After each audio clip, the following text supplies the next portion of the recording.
अगर मैं तुमसे कहूं कि एक औरत थी जिसके घर में चूल्हा नहीं जलता था और फिर भी उसने 9 दिनों तक माँ दुर्गा को खिलाया, तो तुम शायद हंसोगे।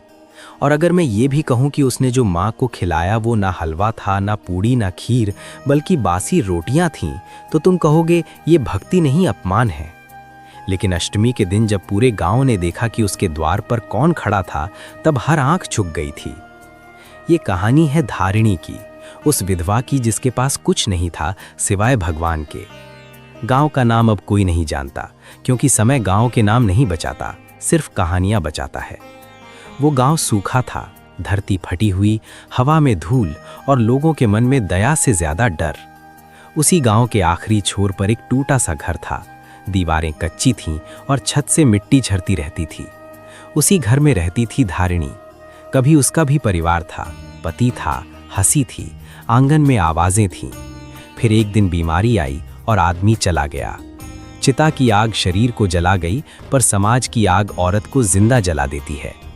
पति के जाते ही धारिणी विधवा हो गई, और विधवा होना सिर्फ अकेले रह जाना नहीं होता, बल्कि धीरे धीरे अदृश्य हो जाना होता है। न कोई त्योहार, न कोई निमंत्रण, न कोई अधिकार, बस एक कोना और चुप्पी। धारिणी दिन भर लोगों के घर काम करती थी, कभी झाड़ू, कभी बर्तन, कभी पानी भरना। मजदूरी जब मन हुआ दे दी, न हुआ तो कह दिया, अरे तू तो अकेली है। रात को वो लौटती अपने सूने घर में। वहीं एक कोने में मिट्टी की एक छोटी सी मूर्ति थी, माँ दुर्गा की। न कोई श्रृंगार, न कोई चांदी सोना, बस मिट्टी और 2 आंखें जो जैसे उसे देखती रहती थीं। धारिणी पूजा नहीं करती थी, वो माँ से बात करती थी। माँ, आज थोड़ा देर हो गई, लोगों के घर काम ज्यादा था। माँ, आज किसी ने मजदूरी नहीं दी। माँ, आज बहुत भूख लगी है। वो शिकायत नहीं करती थी, बस कह देती थी, जैसे माँ सुन रही हो। नवरात्रि आने वाली थी, गांव में हलचल थी। रंग, कलश, मंडप, हर घर में सफाई हो रही थी। पूड़ी, हलवा, चना बन रहा था। धारिणी के घर में कुछ भी नहीं बदला, न अनाज आया, न पैसे। नवरात्रि के पहले दिन उसके घर में सिर्फ 2 रोटियां थीं, कल की बनी हुई, सूखी और ठंडी। वो उन्हें काफी देर तक देखती रहीं, फिर माँ की ओर देखा। माँ, आज यही है। उसकी आवाज में डर नहीं था, शर्म थी।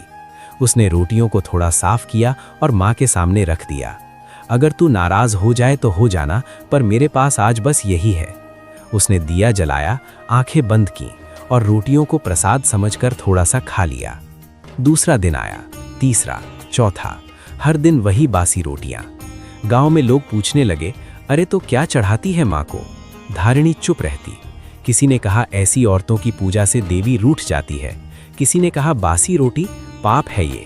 पर धारिणी हर सुबह उसी सादगी से माँ के सामने बैठती। माँ, आज भी वही है। उसका शरीर कमजोर होता जा रहा था, आंखों के नीचे गड्ढे पड़ गए थे, लेकिन उसकी आवाज में अब भी भरोसा था। सप्तमी की रात आई, हवा कुछ अलग थी, दिया कांप रहा था। धारिणी ने आंखें बंद की और पहली बार माँ ने कुछ कहा, कल तू मुझे खुद खिलाएगी। धारिणी की आंखें खुल गईं, दिल तेज धड़क रहा था। वो कुछ समझ नहीं पाई।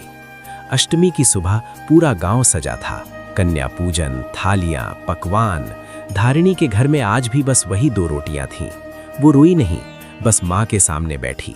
माँ, आज सबके घर तेरी बेटियां जाएंगी, मेरे घर नहीं। उसी समय दरवाजे पर हल्की सी दस्तक हुई। धारिणी चौंकी, दरवाजा खोला, बाहर एक कन्या खड़ी थी, साधारण कपड़े, नंगे पांव, आंखों में अजीब सी शांति। उसने कहा, माँ, भूख लगी है।